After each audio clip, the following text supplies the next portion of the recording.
Hi everyone, welcome back to our walkthrough series for worksheet number 2, CSM 16B Spring 2021.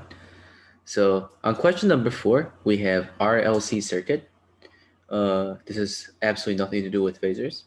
This is just to build intuitions as to why we want to use phasors, because differential equations is hard, and just a refreshment as to how we solve differential equations. So consider the circuit that is shown below. Okay, so we have a resistor, we have a capacitor, we have an inductor. Okay, it connects to a constant, a DC voltage source, Vs. Okay, so it wouldn't really make sense to actually apply phasors here, but rather it is a good exercise for solving differential equations and for seeing that how convenient phasors are as opposed to solving differential equations. So for this very first question, we're asked to find the differential equation for V out, which is the voltage across the inductor for t greater than or equal to 0. So at t equals 0, we know that the switch closes, meaning that these two nodes are now connected. So for this very question, there's a hint that says write out the KCL equation. So first, we notice that the only meaningful KCL equation we can write is at this node. Okay, so the corresponding KCL equation we can possibly write would then be IR, which is flowing in this direction. IC is going from up, is going from top to bottom, so it's IL. So from KCL, we see that IR is equal to IC plus IL. Okay.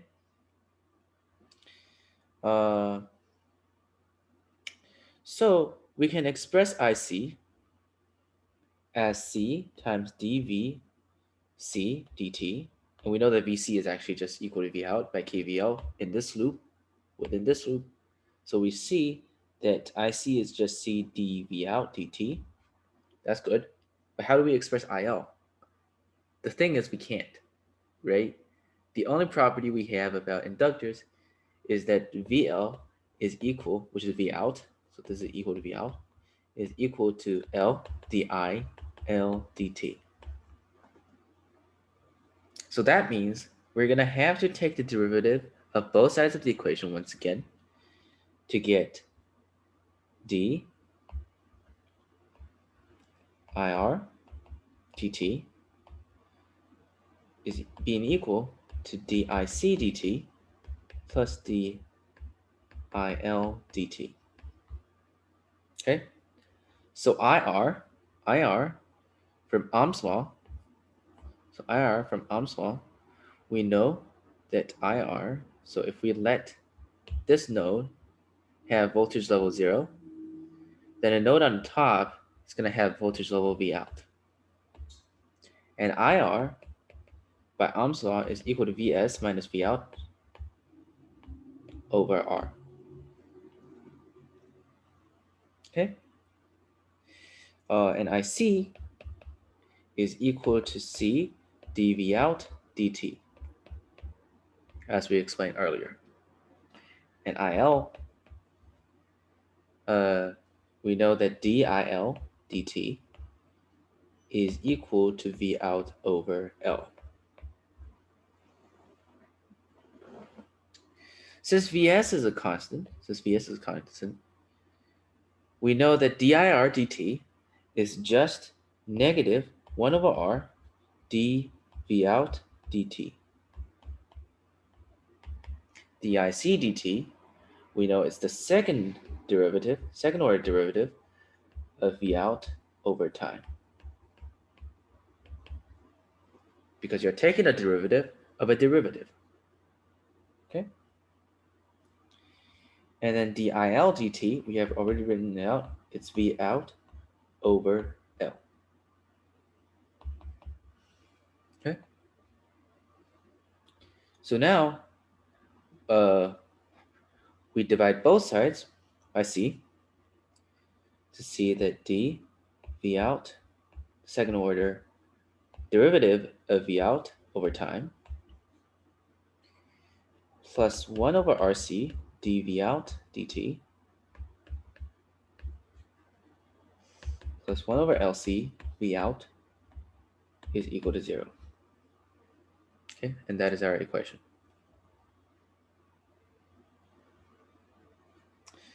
Okay, now onto part B.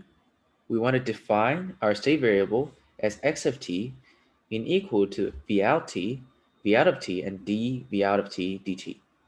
We want to set up a system of differential equations in the form x of t. Okay, there's actually a typo right here. It says d dt x of t is equal to a x of t. So we know that d dt x of t is actually equal to d dt v out of t, which is taking the derivative of individual items within the vector. And on the bottom, we have a second order differential equation, a second order derivative of v out. Okay. And so we see that d squared v out over dt squared, so just going to keep it like that for now, is equal to negative 1 over RC dv out t dt minus 1 over LC v out t. Okay. Now we try to express this as a product of a matrix with the original x of t. So the original x of t, as we defined it, is actually the vector containing v out of t and d dt v out of t. Okay. So for the first row, we want the dot product to be d dt v out of t, and so we want it to be 0 and 1. On the bottom, we want it to be negative 1 over LC v out of t plus negative 1 over RC dv out of t over dt. So that's what we are doing for our matrix. And so this is our A matrix. So this is our A matrix. We still need to find the initial conditions of this differential equation. And to do that, since we don't have any additional conditions, we need to look up onto the circuit. It says that the circuit reaches steady state for t less than 0. We note that the voltage across a capacitor and the current across an inductor, it can't change instantaneously. It really can't. It has to change gradually. Like, it can't change at time step t equals 0. It can't just jump. No, it's not going to happen. Otherwise, the current for the capacitor and the voltage across the inductor, it wouldn't really make any sense. So as a result, we know that x of 0, which is equal to v out of 0, d dt v out of 0. So we know that v out of 0 is actually equal to 0 because the voltage across the capacitor can't change instantaneously. And the ddt v out of 0, it must also be 0 since the current through an inductor, it cannot change instantaneously. Okay. So we have our initial condition.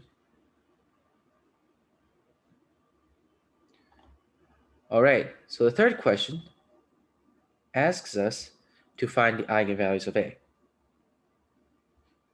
So to find the eigenvalues of A, so eigenvalues are defined as certain lambdas such that there exists non-zero V's, such that A V is equal to lambda V, okay? So that would probably imply that A minus lambda I times V is actually equal to 0 for some non-zero V, which means that the matrix on the left-hand side is definitely not invertible, and so the determinant of A minus lambda I is equal to 0. Okay, so to find the eigenvalues, what we typically do is that we just look for lambdas such that this determinant is actually 0. So the determinant in this case, a minus lambda I, should be 0. It is equal to the determinant of this matrix, 1 over LC, negative 1 over RC minus lambda. And the determinant of this whole thing is actually equal to lambda squared plus 1 over RC lambda plus 1 over LC. Then we can just use the quadratic formula to see that lambda, the two lambdas are just negative 1 over 2 RC plus or minus 1 over 2 square root of 1 over RC squared minus 4 over LC. Okay, so part D, we're just mainly building off of part C. Where are the eigenvalues real, complex, and distinct? Okay, so we know the eigenvalues are real. The eigenvalues are real if and only if they're real if and only if 1 over RC squared is greater than or equal to 4 over LC. Okay. We know that it's complex when whatever is in the square root is actually less than 0, which is when 1 over RC squared is less than 4 over LC. To have distinct eigenvalues, we need to make sure that whatever is in the square root is definitely not 0. So we need 1 over RC squared that cannot be equal to 4 over LC. Okay, so that's fairly intuitive. So basically, if the delta is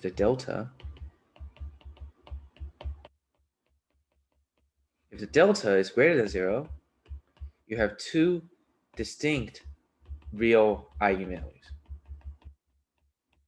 If the delta is actually equal to 0, you have one distinct real eigenvalue.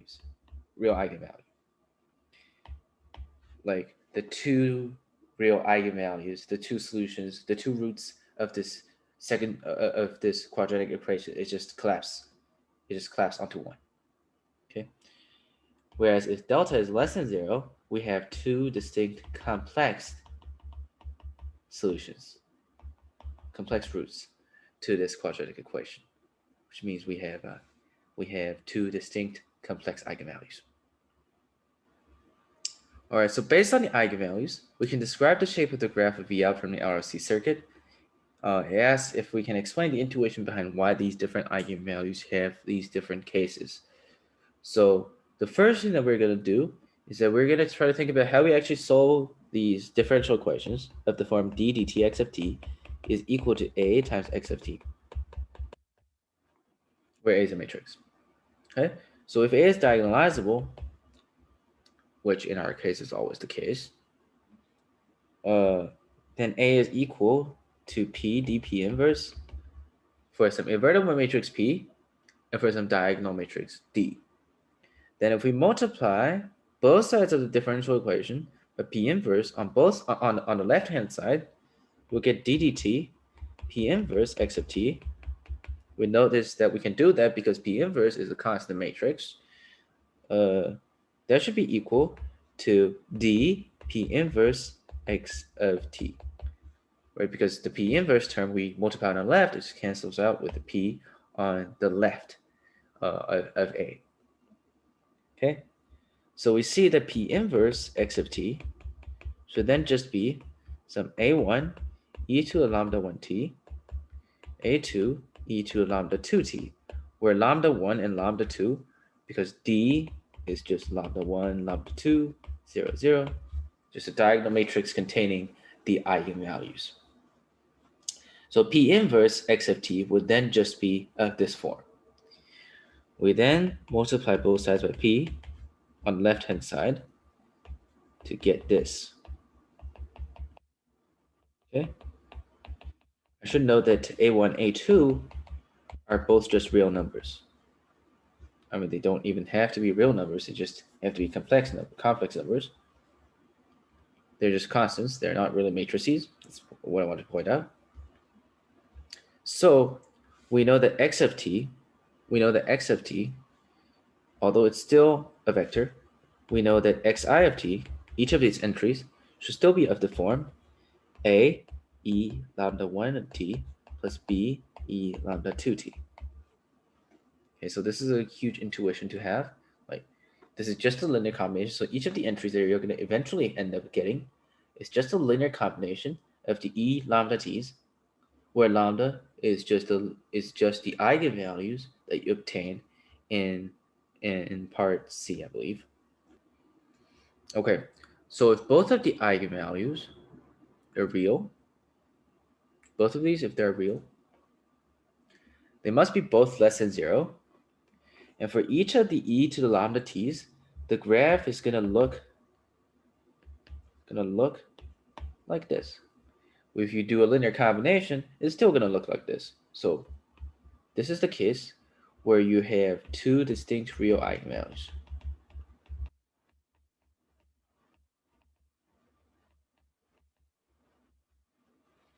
Okay.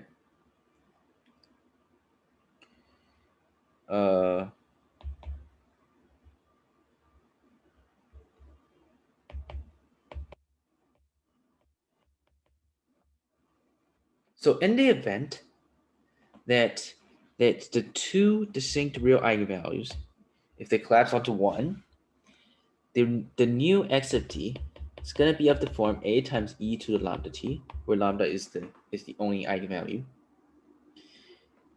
In that case, it's going to have a decay exponential with the rate of decay faster than that of the first case. So this is where you have one real eigenvalue. The reason why it's decaying faster requires some mathematical deduction, and we'll just omit it. Okay, so after the final case, where we have two complex eigenvalues. So for simplicity, let's just try to say that some lambda is equal to c plus dj. Then e to the lambda t will then just be e to the ct times e to the j times dt, which is equal to e to the ct times cosine of dt plus j times sine of dt. So in imaginary terms, since we know that the voltage output is always going to be real, cannot be complex. I mean, even in phasor domain, we were working with complex phasor voltages, but that wasn't real. So in a time domain, it cannot be complex, not to our understanding. So we know that these imaginary terms, they're going to eventually cancel out. If we tried a couple of examples, they are going to be canceling out because the lambdas, they're just complex conjugates of each other. Okay, so you're going to have terms that look like e to the ct times cosine dt. Okay? And since c is equal to negative 1 over 2rc, this is less than 0. This resulting diagram is just going to be a decaying envelope with oscillations inside, just like this. So this is a diagram where you have two complex eigenvalues. So by using Euler's formula, we have derived an intuition as to why the output behaves like that in the case where we have two complex eigenvalues. I mean, the logic is very similar to where we have one or two real eigenvalues. It's just that we are applying Euler's formula to get some cosine terms instead of the e to the lambda t, where lambda is actually real. Okay, so that concludes our walkthrough for question number 4 on the worksheet.